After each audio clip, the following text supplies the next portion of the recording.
আসসালামু আলাইকুম রহমতুল্লাহি ওবরকাতুহু। সম্মানিত দর্শক,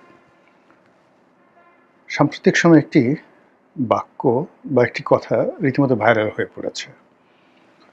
বিএনপির কোনো একটি জায়গার একটি স্থানীয় পর্যায়ের নেতা, কেউ কেটা তেমন কেউ নন, জাস্ট যার নাম জানারও প্রয়োজন নেই, কিন্তু তার বক্তব্যটি সারা বাংলাদেশে ভাইরাল হয়ে পড়েছে। বক্তব্যটি হলো এরকম: তিনি একজন সাংবাদিককে উদ্দেশ্য করে বলেছেন তার আঞ্চলিক ভাষায় যে, তোমরা লিখবা আর আমরা তোমাদেরকে পিটাবো। তোমার যা ইচ্ছে তাই লিখতে পারো, ওতে আমাদের কিছু আসে যায় না, এবং তোমাদের কোনো লেখা যদি আমাদের অপছন্দ হয় তাহলে তোমাদেরকে আচ্ছামতো বেধড়ক পিটুনি দেওয়া হবে। এবং এটা নিয়ে সারা বাংলাদেশে তোলপাড় চলছে। বিষয়টা হাস্যকর।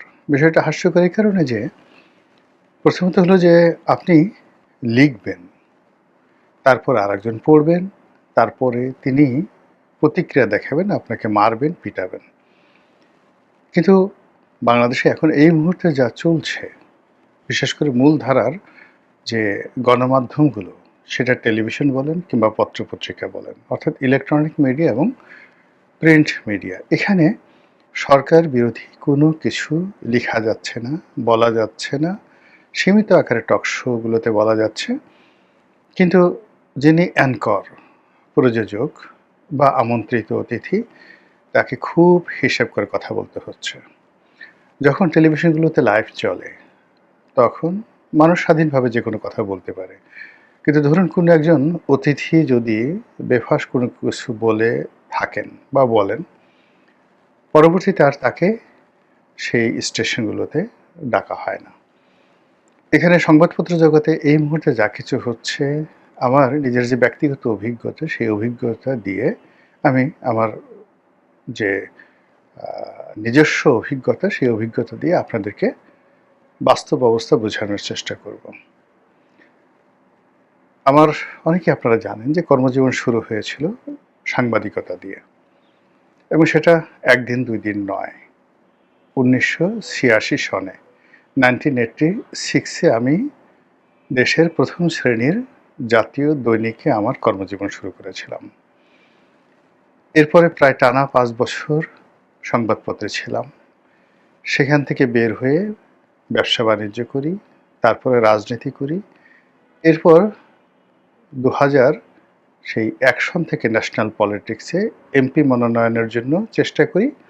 2008 সনে প্রথম নির্বাচন করি। এর আগে 2006 সনে যে 1/11-র আগে একটা নির্বাচন হওয়ার কথা ছিল, সেখানে মনোনয়নের দৌড়ে এগিয়েছিলাম, এবং সেই নির্বাচনটা যদি হতো তাহলে হয়তো সেখানে আমি মনোনয়ন পেতাম।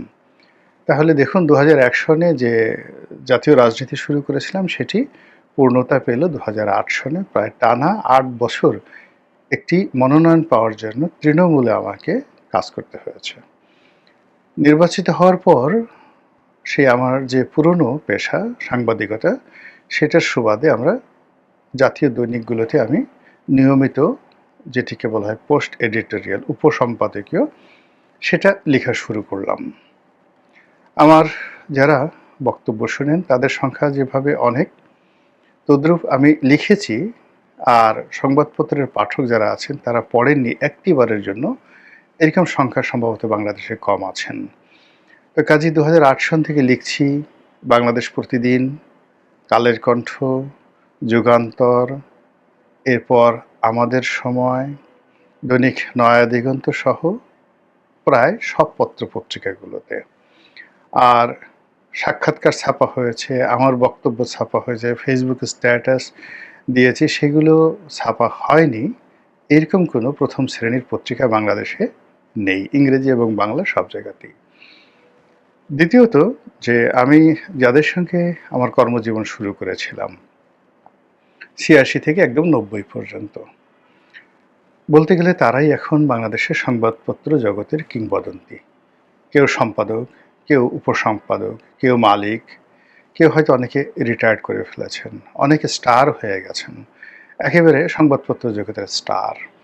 ফলে কি হলো, আমার এই যে বহুমুখী যাকে বলা হয় পেশা, সাংবাদিকতা, ব্যবসা, রাজনীতি, লেখালেখি, আরও অনেক কিছু, এর ফলে কি হলো, সমাজের বিভিন্ন স্তরের মানুষের সঙ্গে আমার যে একটা কানেক্টিভিটি তৈরি হয়েছে, সেই কানেক্টিভিটির কারণে আমি না চাইলেও অনেক বাস্তব বিষয়াদি আমার কাছে চলে আসে। আমি একটা জায়গাতে ঢোকার সঙ্গে সঙ্গে সেখানে আমার অভিজ্ঞতার আলোকে আমি যে সমস্যাগুলো দেখতে পাই, যেগুলো বলতে হয় না, আমি বুঝতে পারি। তো সেই দিক থেকে আমার কাছে মনে হচ্ছে এই বর্তমান জমানাটি, অর্থাৎ তারেক রহমান সাহেবের জমানাটি, এটি একটি দুর্বোধ্য সময়। যদি এরশাদ জমানার সঙ্গে তুলনা করি, শেখ হাসিনা কিংবা তারেক রহমান সাহেবের আগের জমানাগুলোর সঙ্গে তুলনা করি, সবচেয়েতে বিপদগ্রস্ত, সবচেয়ে কুয়াশাচ্ছন্ন, সবচেয়ে অনুর্বর, ধূসর এবং যেটিকে বলা হয় ব্যারেন, এই সমাজ, যে সমাজ কখনো কোনো কিছু উৎপন্ন করতে পারে না, বন্ধ্যাত্বের শিকার, সেই রকম একটি সমাজের নেতৃত্ব দিচ্ছেন বর্তমান প্রধানমন্ত্রী জনাব তারেক রহমান সাহেব।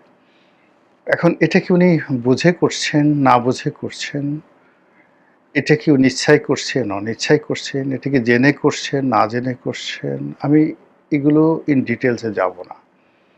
বাস্তব অবস্থা হলো, শেখ হাসিনার জমানাতে, ধরুন আমার কথাই বলি, অন্য সবাই যারা আছেন, আমরা দুহাত খুলে লিখেছি, যে যার মতো করে লিখেছি ওই সময়টিতে। হ্যাঁ, আমার দেশের মতো পত্রিকা বন্ধ হয়েছে, মাহমুদুর রহমান তিনি জেলে গিয়েছেন, কিন্তু আমার দেশ যা করেছে তার চেয়ে ১০০ গুণ বেশি নয়াদিগন্ত পত্রিকা তারা সেই সরকার বিরোধী সমালোচনা করেছে, রিপোর্ট করেছে। প্রথম আলো ইন্টেলেকচুয়ালি ১০০০ গুণ বেশি করেছে। এমনকি সরকার সমর্থক পত্রিকাগুলো, যেমন বসুন্ধরার মালিকানাধীন যে পত্রিকাগুলো, সেগুলোও কিন্তু কোনো অংশে এক চুল ছাড় দেয়নি। সরকারের প্রশংসা করে একটি নিউজ ছাপা হয়েছে, তো সরকার বিরোধী নিউজ ছাপা হয়েছে ১০টি। এইভাবে তারা কি করত, সরকারের সাথে সম্পর্ক রক্ষা করত, আবার জনগণের সঙ্গেও সম্পর্ক রক্ষা করে পত্রিকার সার্কুলেশন ঠিক রাখত।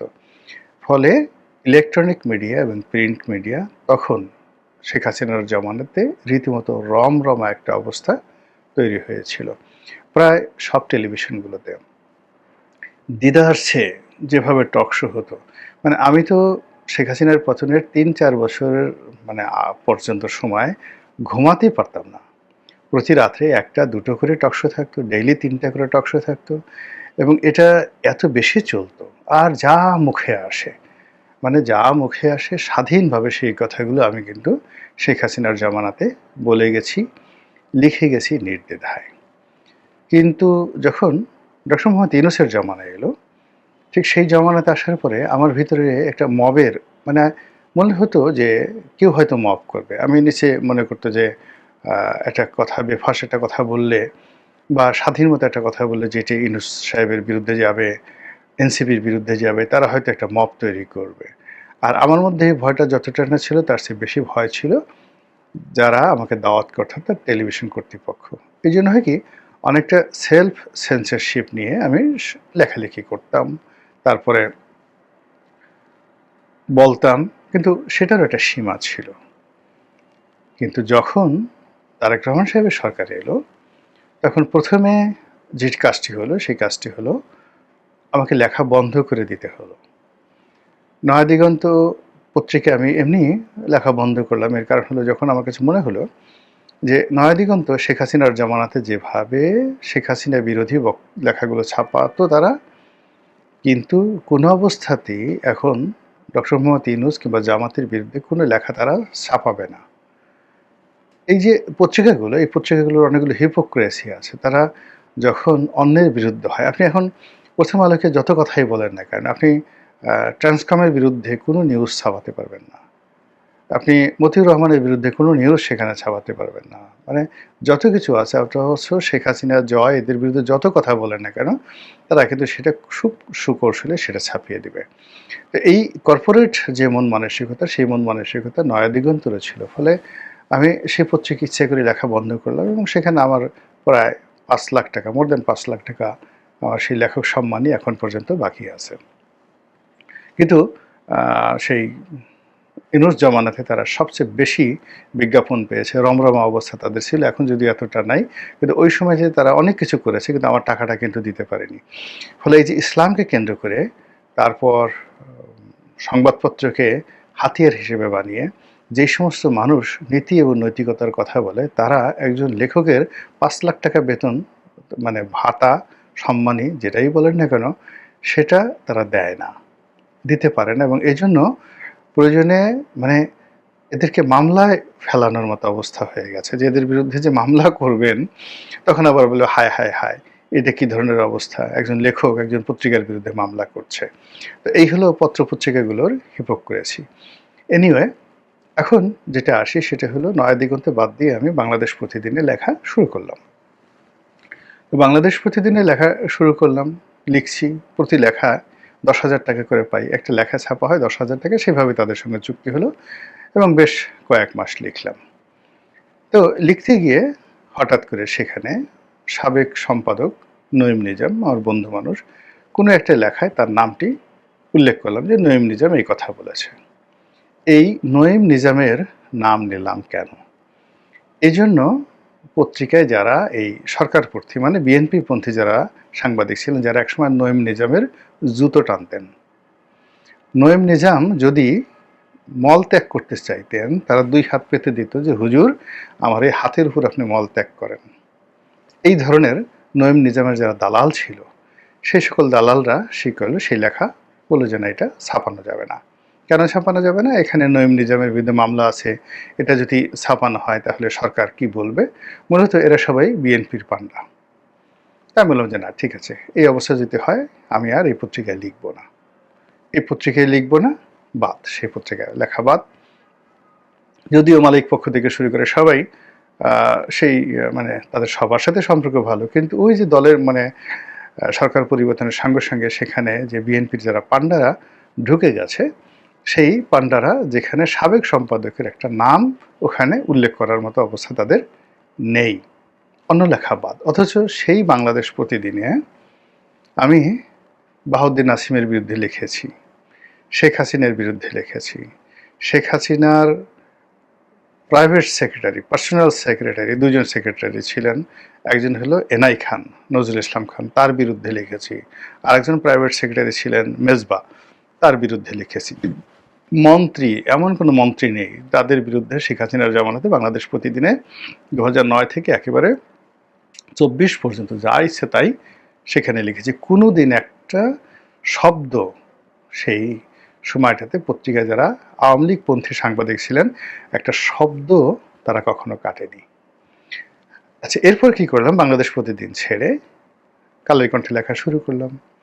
কালের কণ্ঠের একজন সম্পাদক ছিলেন একজন কবি, মূলত উনি কোন পত্রিকায় চাকরি করেন বা কী ধরনের সাংবাদিক জানি না, বাট একজন হাসান হাফিজ নামে একজন কবি, সেই কবি হিসেবে আমি তার কোনো কবিতাও পড়িনি, কিন্তু কবি হিসেবে তাকে সবাই যেহেতু জিজ্ঞাসা করে, যেমন কালের কণ্ঠে একটা সময় সম্পাদক ছিলেন ইমদাদুল হক মিলন, অনেক নাম করা এমিনেন্ট রাইটার, তার লেখা পড়েনি বাংলাদেশে এমন কোনো পাঠক নেই। তো সেই তুলনায় পট পরিবর্তনের পরে এরকম একজন নিরীহ গোবেচারা মানুষ যাকে সবাই প্রেস ক্লাবের লাইব্রেরির সম্পাদক বলে, মানে সে লাইব্রেরিতে বসে থাকে, চা সিঙ্গারা খায় আর এই সাংবাদিক পলিটিক্স করে। তো পট পরিবর্তনের পরে এই লোকটিকে প্রেস ক্লাবের ভারপ্রাপ্ত সভাপতি বানানো হলো, আর এই লোকটিকে আবার কালের কণ্ঠে এনে বসানো হলো যেন বসুন্ধরা গ্রুপ থেকে সে মাসে একটা ভালো বেতন ভাতা পেয়ে সুন্দর মতো চলতে পারে। তো এই মানুষটি এবং তার সাথে অন্যান্য আরও বেশ কিছু লোক ঢুকে পড়লো, একেবারে জুনিয়র, যারা কখনো স্টাফ রিপোর্টারও ছিল না বা ২ কলম লিখেনি, তারা হঠাৎ করে বললো আমরা তারেক জিয়ার সৈনিক, আমরা বিএনপির সৈনিক, আমরা মস্ত বড় সাংবাদিক বলে হুর হুর করে জোর জোর করে কালের কণ্ঠের দখল নিল। দখল নেওয়ার পর যখন আমি কালের কণ্ঠে লিখি, সেই কালের কণ্ঠেও বেশ ৪-৫ মাস লিখলাম।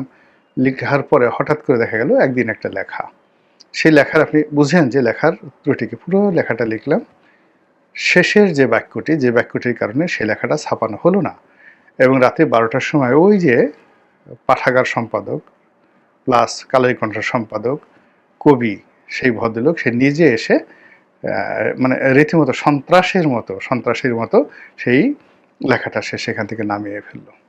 লেখাটার শেষ বাক্যটা এরকম ছিল, ২০১৪ সনে যে নির্বাচনটা হয়েছে শেখ হাসিনা যাই বলুন না কেন সেই নির্বাচনের নাম হয়েছিল বিনা প্রতিদ্বন্দ্বিতা নির্বাচন। 2018 সনের যে নির্বাচনটা হলো সেই নির্বাচনের একটা ন্যারেটিভ তৈরি হয়েছিল রাতের ভোট। 2024 সনের যে নির্বাচন সেই নির্বাচনের নাম হয়েছিল আমি দামিন নির্বাচন। এখন আগামীতে যে নির্বাচন মানে যে নির্বাচনটা হলো এটির কি পরিণতি হবে, এটির কি নাম হবে, সেটাই হলো দেখার বিষয়। এই যে আগামী নির্বাচন অর্থাৎ 2025 সনে বা 26 সনে যে নির্বাচনটা হলো সেই নির্বাচনের নামে যে আগামী দিনে কি নির্বাচন হবে এটা নিয়ে আমি সন্দেহ প্রকাশ করেছি। সেই একটি কথার কারণে দেখা গেল পুরো লেখাটা বাদ। এবং সেটা স্বয়ং সম্পাদক মানে ওখানে দুটো গ্রুপ, মালিক পক্ষ, তারপরে সম্পাদকীয় যারা আছেন তারা, সব সাংবাদিক, তারা সকাল থেকে একদম রাত্রি 12টা পর্যন্ত পাহারা দিয়েছে এই লেখাটা যেন ছাপা হয়। আর রাত্রি 12টার সময় এসে সম্পাদক এসে সেই, যদিও তার সেই সম্পাদকের চাকরি এখন আর নেই সেখানে, ওই বিএনপির যারা লোকজন আছে তারাই তাকে সেখান থেকে তাড়িয়ে দিয়েছে। তারপরেও দেখুন যে মানে একটা মানুষ ভদ্রতার আবরণে কিভাবে দানব হয়ে যেতে পারে। এই যে দানবী কর্মকাণ্ড কালের কণ্ঠে চলছে, তারপর 71 টেলিভিশনে চলছে, সময় টেলিভিশনে চলছে, গ্লোবাল টেলিভিশনে চলছে, এটিএন নিউজে চলছে, এটিএন বাংলাতে চলছে, ডিবিসিতে চলছে, এমন কোনো মিডিয়া নেই। প্রত্যেকটা মিডিয়াতে এইভাবে লোকজন ঢুকে তারা জয় বাংলা, জয় বঙ্গবন্ধুর পরিবর্তে এখন বাংলাদেশ জিন্দাবাদ, ইনকিলাব জিন্দাবাদ, তারেক রহমান জিন্দাবাদ, জাইমা রহমান জিন্দাবাদ, তারপরে জুবাইদা রহমান জিন্দাবাদ, বেগম খালেদা জিয়া জিন্দাবাদ, এর বাইরে অন্য কোনো টু শব্দ এখানে করা যাচ্ছে না। আর এর ফলে কি হলো, পুরো সমাজের ভিতরে যে একটা ভাইব্রেন্টনেস, একটা কম্পন, যে কম্পনের মাধ্যমে সত্য বেরিয়ে আসে, সেই জিনিসটি পার্মানেন্টলি বন্ধ হয়ে গেছে। ফলে সরকারের মানে এরকম একটা যখন অবস্থা চলতে থাকে যে পরিবেশে আলো থাকে না, বাতাস থাকে না, আলো এবং বাতাস যদি না থাকে তাহলে সেখানে শব্দ তৈরি হয় না। আর যেখানে শব্দ শোনা যায় না, আপনি যত কথাই বলেন কিন্তু আপনার কথা আপনি নিজেও শুনতে পারবেন না যদি আলো এবং বাতাস না থাকে। তো তদ্রূপ একটা সমাজ এই বিএনপি পন্থী যারা পান্ডা সংবাদপত্র জগতে তারা তৈরি করে ফেলেছে।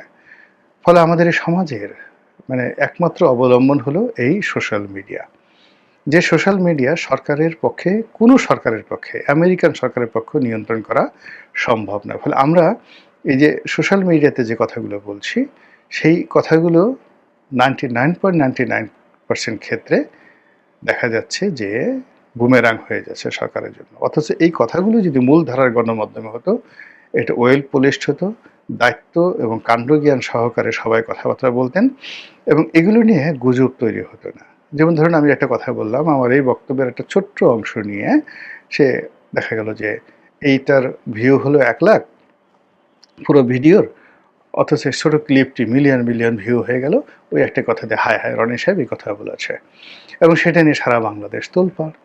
কিন্তু যদি এই একই কথা যদি গণমাধ্যমে আসতো, আমি যেভাবে কথা বলছি আমার মতো এভাবে যদি প্রতিটি মানুষ লিখতে পারতো, বলতে পারতো, তাহলে সরকার ভাইব্র্যান্ট থাকতেন, তার একটা মানুষ বুঝতে পারতেন দেশে কি হচ্ছে।